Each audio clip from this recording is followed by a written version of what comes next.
Welcome back to Mortgage Talk with Mark. I am your host, Mark Hairston. I've been doing this about 3 years, this channel called The Bridge. So I'm really glad to be back with everybody. I think I was off last week. But today, oh, by the way, my company's Texas Mortgage Source. My little banners in the back. I've been providing home loans in Austin for 40 years and have really enjoyed it and will continue until the Lord tells me to stop. but anyway, I want to continue a conversation we've had before on this show that's starting to really come to light. I'm getting a lot of calls and questions, particularly around reverse mortgages. And reverse mortgages have been sort of a taboo in the past, and a lot of misunderstanding about this product. And I really want to talk about this because we're starting to see more and more people inquire about it because of the economy, because of people living a lot longer, et cetera, et cetera. And so I want to cover some misunderstandings today, some myths, if you will, because I think it's important to understand. And I'll tell you what, one of the reasons why is because I was talking to a friend of mine at church the other day, and Joe's a very smart guy, very successful. He's retired. He's a financial planner, but he also owns a lot of real estate. He understands real estate. He's got about 15 or 20 properties. So he's very well versed. So I asked him one time, I said, not too long ago, a few months ago, I said, Joe, what is your thinking or opinion about reverse mortgages? And he kind of looked at me and goes, it's a scam. I said, Joe, what makes you say that? He said, well, I heard on a reverse mortgage, the bank takes the house or takes title of the house. I said, no. Could it be possible maybe that you don't understand the product very well? He goes, yeah. I said, would you like to learn? He said, well, sure. Tell me a little bit about it. So I want to start with that particular starting point. The first one that it comes to mind is the bank will take the house or take title to the house if you get a reverse mortgage. And that's simply not true. The client, the borrower, always retains title. They can sell the property. They could refinance the property. They can't give it away, but they could sell it, or if they pass the state will inherit it. So again, that's the first one that comes to mind for a lot of people. And I'm not sure where that came from because we've been doing these loans. I say the industry's been doing these loans actually since the 80s, since Reagan was president. That was the first legislation that would allow people to borrow, seniors, I should say. A senior in Texas is defined as anybody over 62. In Texas, a little bit different. If you're a married couple, both parties have to be 62. You can't be 65 and 55. Some states, or most states, I think besides Texas, you can. But anyway, these loans have been going on for about 40 years. They're very, very highly regulated by the government because they're backed by the FHA insures these loans. And FHA puts a lot of guidelines around how these loans can be done. So the first thing that we talked about is reverse. The bank does not take title. The individual or couple will remain on title until they leave the property or sell the property or pass away or whatever. The second one that comes to mind a lot is you could be forced from the home. Joe thought he'd heard some stories about, grandmas losing their house. I said, well, they may have lost their house, but it wasn't because they had a reverse mortgage. There's some criteria that you have to, adhere to. There's some guidelines, and I'll kind of go over some of the basic guidelines. Number one, you have to live there as your principal residence. If you move out, then they can call the note due after a year. Now, if you have to go to assisted living or if you have a vacation home that you go to, that's fine. But you have to identify this property as a principal residence and live there at least 6 months and 1 day out of the year. I've got a friend who's got a place in Colorado. They leave for 6 months in the summers because they can't stand the heat. They have a reverse mortgage, but their homestead is here in Austin.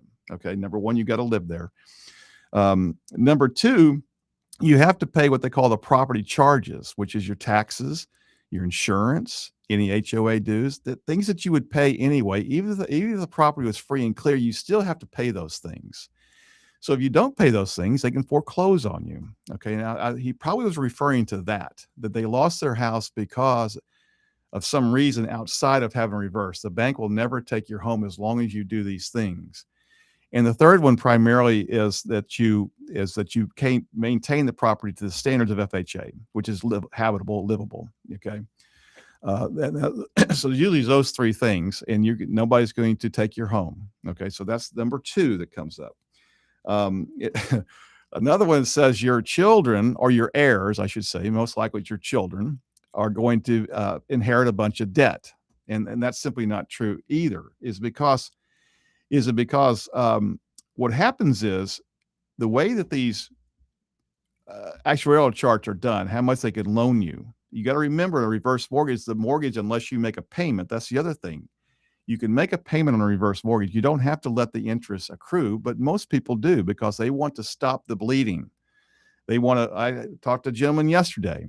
He called me off this show. I done a show on this a few weeks ago or a month ago. He said, "Mark, I heard your show on the bridge, and I want to talk to you about a reverse." He's 72 years old. He's single or widowed, actually, widower. He has one son in Dallas, very well established financially. Um, he lives here in Austin. He owes about $50,000, and he refinanced his house back in the 2021 when rates were low. So he's got a low rate. But he said, "Man, I'm on fixed income. I'm on Social Security and a small pension from the state, and this $600, his mortgage payment is $600. That's just the principal and interest on the loan." He says, "I don't have a lot of cash set aside, and I want to stop the bleeding on this mortgage. So we're going to arrange to where we're going to take out the mortgage on the reverse with a reverse mortgage and then free up some cash for him as well." He says, "I live very frugally, but I would like to have an option of travel sometimes." He said, "I really don't do much around here. I'm in pretty good shape. And we can set aside a line of credit for him with a reverse mortgage where he could have access to some cash down the road if he wants to travel some." So the first thing we're going to do is stop the bleeding on the mortgage. He won't have a mortgage payment anymore. Now, he could choose to have a mortgage payment that would increase his line of credit. See, there's a line of credit that goes along with these loans that is very unusual. No other loan has that. I tell people there's three, and I talked to him. His name is Stan. I said, Stan, there's three ways you can take cash out of a property, anybody. But as a senior, there's three ways. You could do a cash out refinance, which doesn't do you any good because that maintains another mortgage payment. You could qualify for maybe a HELOC if you need some cash, free up. The problem with that is you'll have a second mortgage payment on top of the first one. Or the third one, you can take out a reverse mortgage and we can get rid of the payment altogether. And he thought that was the idea. Okay, we talked about it over the phone, and he wants to move forward with the application. So, so in his case, he talked about that a little bit. He said, "There's two concerns of mine. Number one, the expense. We'll get to that in a minute. The cost. And number two, he worried that his son, who's in Dallas, had one son, may inherit debt." I said, "No, your son will never inherit any debt. Even if your property over the years, let's say you lived to 90 years old and you have this loan for 18 years. And by the time you pass, the loan balance is higher than the amount of the property's value. It's called being upside down, that your loan amount is higher than the property value. That doesn't cost them anything. These loans are insured, so the family has never incurred any debt. It's not like a foreclosure. If you own a property and you're making payments, and a friend of mine is going through foreclosure right now, he can't make the payments, and so that's a little bit different. He's going to be hit with a 1099 on the difference between what he owes and what the government sells it for, or the bank sells it for at the end. So he has a liability. That's called a recourse loan. All mortgages are recourse loans, means the person that takes it out is responsible for it. The reverse mortgages, on the other hand, are called non-recourse. So at the end of the day, if the property is in a situation where it's upside down, nobody owes any money. Now, most likely, even that over time in Austin, Texas, and probably around the country with appreciation, most likely there's still going to be some equity in that property when he passes away that his son can take over and sell and make that money. And that's kind of leads into the fourth one that we hear a lot about, that the government, and this is one of Joe's concerns too. He had a lot of concerns, but he thought that the government takes your home when you die. I said, no. You stay on title and you dispose of the property as you choose. You can, you could leave it to your church or whoever. If there's equity, you can do anything you want with it. Okay. And it's upside down again. You don't have to be responsible for the payment. You could, and the heirs could sell it. They could refinance it. They could purchase it. They could do a lot of things with it. So there's a lot of options. Okay. This is a loan that has lots and lots of options. And I also hear the idea that these are risky loans. And I said, it's the furthest from the truth. These are not risky loans. And here's why. What's riskier, having a mortgage where you have to make the payment every month, or they come and get the home, or having a mortgage where you don't have to make a payment. That seems a little bit less risky. At least this does to me. Okay, so I have 3 mortgages. Yeah, I actually have 4 mortgages, and every month I got to make them or I'm in trouble. So, um, so anyway, so number 5, reverse mortgages are only for people who are broke. Now, that was the way that used to be sold back in the day, and a lot of people did get in some trouble because they would spend all their equity. And then at the end of the day, they had no more lines of credit. They had no more option for cash out of their home, and they didn't have any income, and that was a problem. That's all changed back in 2013. It's all changed.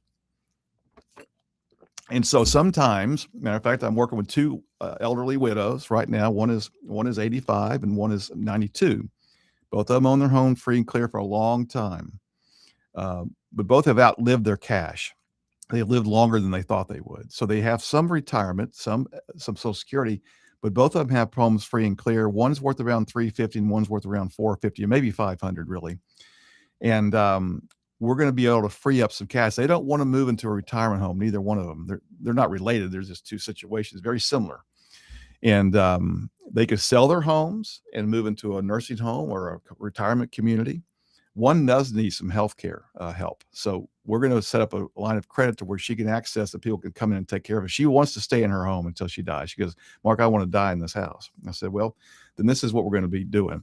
So in that case, that's a little more true that these people don't have any other source besides their home equity. That's it. So except for some Social Security and some small retirement. But again, there's lots of other reasons people take out reverse mortgages. I've got a friend of mine who's got lots of money, lives in Westlake. His home is free and clear. It's worth a couple $1 million. He's going to take out a reverse mortgage and go buy more real estate. He likes real estate as an investment. So for him, we call it debt equity. There's lots of cash sitting there, lots of options to get cash. Let's put it that way. And he said, Mark, this is brilliant because he says, I really don't want any more debt to pay back, but I do want more income. I mean, why not? Why not leverage your assets? He said, with this, I could either, if I choose to, I could make a payment on it, or I could let it ride and just take the rental income from the duplex I'm going to buy with the 400 grand I'm going to take out. So in his case, he doesn't need the money. He doesn't need the money because he's broke. So that's another thing. Also, for folks who have, another buddy of mine is retired, and he lives in Barton Creek. His house is worth about 1.5, 1.7. And he called me a while back. He said, "Man, I don't have any debt, but I want to buy this. Condo in Crested Butte for about 600 grand." I said, "Well," he said, my bank turned me down because I don't have any income. They've got millions in the bank. He has some income, but not a lot enough to qualify for a mortgage loan to buy this condo. He said, I don't really want to pay cash. I don't want to take my 500 out of my investments to pay cash because I want to keep them working in the market. I said, well, that makes sense. His name's David. And I said, well, let's look at a reverse mortgage. He goes, what's that? He never even heard the term. And I said, well, we can leverage your homestead here in Austin, get that 600 grand out and pay cash for that condo that you won't have a mortgage on that. He said, man, I like that idea. And I said, it gives you the option of either making the payment if you choose to, or not making the payment. He said, man, I've never heard that. That's brilliant. He said, that way I don't have, he doesn't want any debt. He doesn't want any mortgages or debt, although he wants to buy a condo in Crested Butte. Okay. So that would be an example of a guy where a reverse mortgage really works for him. He's able to leverage his equity to buy a condo that he wants to spend the summers in. Okay. Again, going back to last resort, people think it's a last resort, and sometimes it is. We always recommend people start looking at this option. If they plan on staying in a home, if you're in your late 50s or certainly early 60s, and you plan on staying in your home, you're not planning on moving, there's reasons that you do not want to do this loan. And one of them is because of, if you're going to be moving the next 2 or 3 years, you don't want to do this because you're going to be wasting your money. It's a long-term play. It's for people who either access equity, for Dave's case, or people who want to stay in their home long-term. Aging in place is what they call it. So we always recommend people in their 50s to start thinking about it if in fact you're going to stay in your home, because the sooner you get one of these loans, the better you're off going to be. I don't have time to go into it now, but there's a line of credit that grows with a reverse mortgage that you can keep accessing cash as you need it down the road. Number seven is you need perfect credit. Now, that's not true either. People think you need really good credit to get one of these loans because they're risky, but they're not risky. So the government knows they're not risky, and so they don't care what your credit is. When I say that, when I do what they call forward mortgages, FHA loans, VA, conventional, you have to have a certain credit score to qualify. The reason is because they want their money back. You've got to pay them back, and they want to see that you have a history of paying people back that you borrow money from. And the credit profile in this country is brought by FICO, and we look at that and we say, well, your score is 780, you're a good risk, or your score is 580, and maybe we'll get you that loan with some compensating factors, because 580 is not very good. Now, with FHA, these are FHA insured loans for the most part. There's other proprietary loans in the reverse world, but FHA is the main player in this reverse, what they call HECM, which is a home equity conversion mortgage. You're converting some of your equity into a mortgage loan. And so they say, well, you don't really care about your credit as much because you're not paying us back. You don't have to make a payment on it. So it's not like we're trying to qualify you from that perspective. There is a financial assessment done to make sure that you have some income for related charges like taxes, insurance, and home, utilities, and to maintain the property. So you have to have some income. You can't be destitute, but you don't have to have a lot. So it's not like qualifying for a mortgage. That's why I could help my buddy Dave. He couldn't get a traditional mortgage because he doesn't draw any income. He said, Mark, I don't really need a lot of money, $3,000 or $4,000 a month, but that's not going to buy you a condo. So he qualified for the reverse, no problem, because he has no debt. So FHA says, look, you don't need you don't even have to have a credit score at all, but as long as you have some income, most likely we're going to help you. Now, if you have a habit or a history of not making payments on time, the reverse mortgage company will say, we'll still help you, but we're going to hold back what they call LISA, which means that we're going to hold back number of years for tax insurance. We're going to pay those tax insurance ourselves out of your equity. So you can still defer your mortgage payment or get some cash, but we're going to hold some money back and pay those every year. So you don't have any payments, period. Okay. So that's also another option for folks who have credit that's not very good. Number 8 is the interest rate is too high. And that doesn't make any sense to me, because the rates now are cheaper than most conventional. The rates on FHA with the reverse market are cheaper typically than the conventional market currently that I can give somebody they're buying a home. So the rates are they're not higher than the market. Sometimes they're lower than the market, and so that's how I want to make very, very, very clear about that. Now, some cases, it's true that the rates can be higher, but they're certainly no higher than a cash out refinance and or a HELOC. I have a HELOC on one of my homes, and I'm paying around 7.5%. I'm thinking about refinancing out of that into a reverse mortgage because I can get a better deal. I haven't done it yet because I don't live in that property. I have a property that I keep rented. I have to move back into that home if I want to get a HELOC. It's got a lot of equity. I mean, not a HELOC. If I want to get a reverse, I would have to move back in that home, which we probably will, but I can't do it today. But in this case, I'm looking at the numbers. I'm saying I can get a better deal with a reverse mortgage than I can what I've got currently. So that's something to consider too, that these are not high priced loans. Now, some of them can be expensive. And I'll give you an example. There's one of my lenders who specializes in reverse. That's all they do. They have a second lien reverse mortgage. So let's assume you had a property that you own with a lot of equity, and you have a small first lien, let's say $200,000, and you refinanced it to 2.5% or 3% a few years ago, and you're still able to make those payments. You're still maybe working, or you've got enough income currently that you can make those payments with no problem. You've been doing it, but you want access to some other cash. We can do a second lien HELOC, and let's say for $200,000 or whatever you're looking for. It's a lump sum. It's a one time. It's not a revolving thing. There's no line of credit. It's just one time. And those rates are running about 8%. So they are a little bit higher, but you don't have to make a payment on it either. So you could let that second lien ride while you're paying down the first, and in the future, if you wanted to, you could refinance all of it into one of these insured loans and pay off that second lien. So there's lots and lots of options on this thing. The other consideration, number 9, I wrote down, is that reverse mortgages are too expensive. And I say, well, somebody, not Joe, was somebody else I was talking to. He said, they're too expensive. I said, relative to what? Because there's no other loan like it.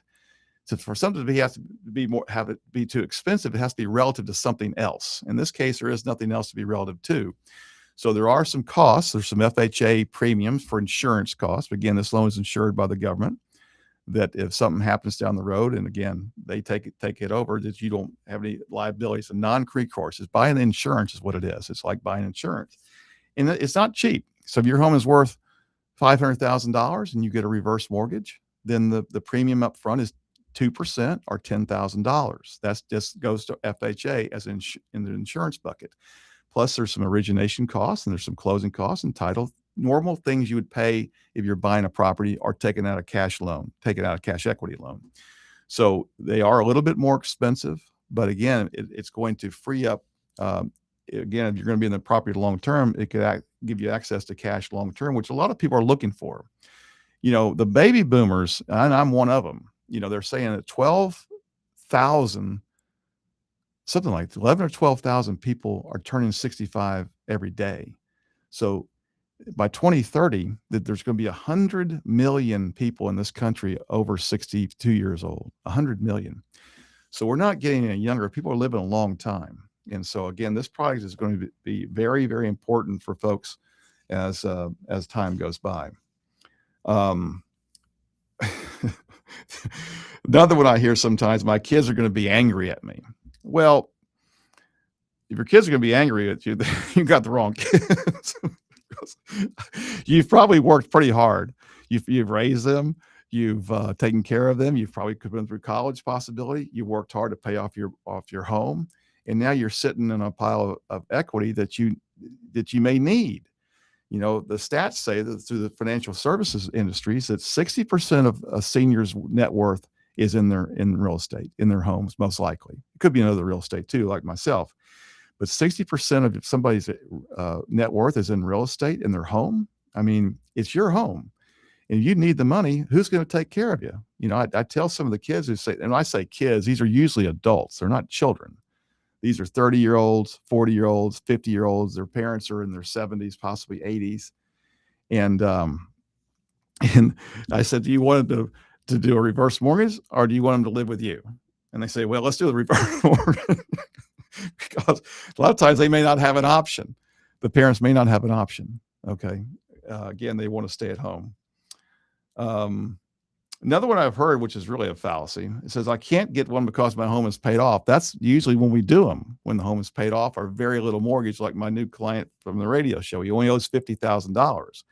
But a lot of our clients don't owe anything on the property, and this is a perfect vehicle to give them access to cash that they either may need or they may just want to spend. I've got a client that lives out in Lakeway. He was a Dell executive, got a house paid off with a lot of money. He's got 9 grandkids around the country. He says, Mark, I just want access to equity that I could just spend and have fun, give it away.